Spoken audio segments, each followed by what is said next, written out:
Il y a des miroirs qui reflètent la réalité. Et il y en a d'autres, qui montrent ce que vous ne devriez jamais voir. Aujourd'hui, je vais vous parler d'un objet maudit. Un miroir ancien. Une surface silencieuse qui ne ment pas. Mais qui ne montre pas non plus ce que vous attendez. Ce miroir ne reflète pas votre visage. Il montre votre âme. Et si ce que vous voyez n'était pas ce que vous attendiez, si ce reflet était capable de bouger, de vous regarder, de vous remplacer? C'est l'histoire terrifiante du miroir de l'âme perdue, découvert dans les décombres d'un château oublié au nord de la France, près de Reims. Personne ne connaît son origine exacte. Les archives historiques sont vides. Comme si le miroir avait toujours existé, et comme s'il avait effacé lui-même toute trace de son histoire. Mais une chose est certaine, chaque personne qui l'a regardé a disparu. Ou pire, est revenu changer. Tout a commencé en 1932, quand un antiquaire parisien nommé Georges Lefebvre a été contacté par un mystérieux acheteur anonyme. On lui demandait de se rendre dans un domaine abandonné, le château de Vauréal, pour évaluer une collection d'objets anciens. Le message disait simplement « Vous trouverez là-bas quelque chose d'inestimable.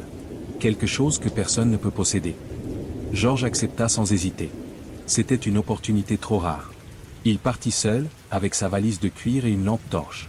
Il n'avait aucune idée de ce qui l'attendait. Quand il arriva au château, tout semblait mort. Aucun signe de vie. La porte était ouverte, comme si on l'attendait. À l'intérieur, tout était recouvert de poussière, mais rien ne semblait avoir été touché depuis des décennies.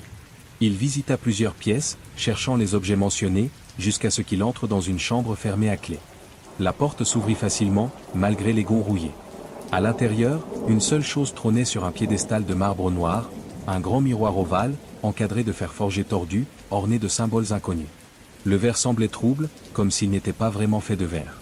Plutôt une surface mouvante, presque vivante. Comme s'il observait à travers. Georges s'en approcha. Il prit une photo avec son appareil argentique. Puis il regarda. Et ce qu'il vit, le changea à jamais. Sur la photo, son reflet était flou. Pas comme un problème de mise au point. Mais comme s'il n'était pas vraiment là. Son visage semblait différent. Plus jeune. Plus vieux. En constante transformation. Comme s'il montrait toutes les versions de lui-même en même temps. Mais ce n'est qu'après plusieurs heures passées devant le miroir qu'il entendit une voix. Faible. Douce. Comme s'il parlait à lui-même. Tu es déjà parti.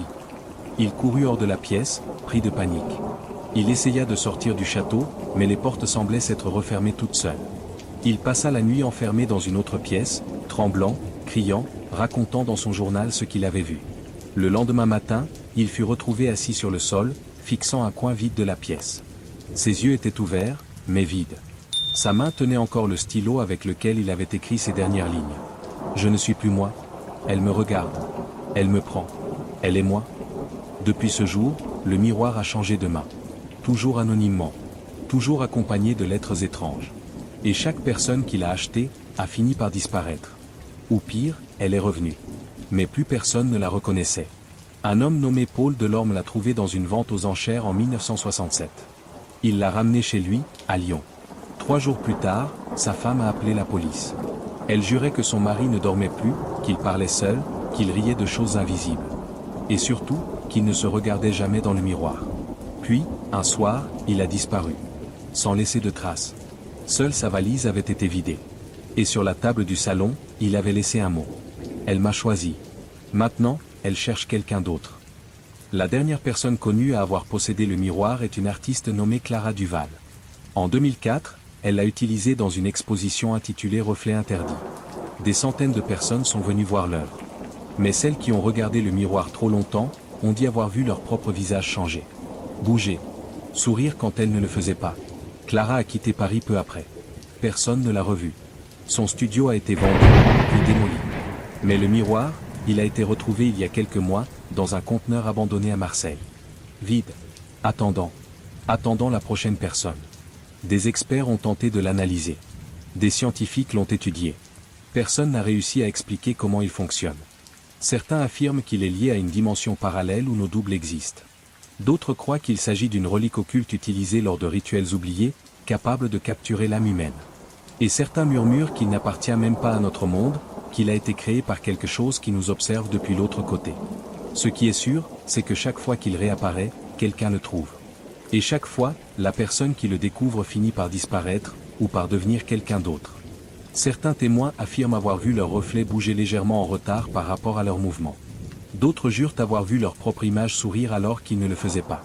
Et un garçon de 14 ans, interrogé par la police après avoir été retrouvé errant dans les bois, a dit une chose qui glace encore aujourd'hui ceux qui l'ont entendu.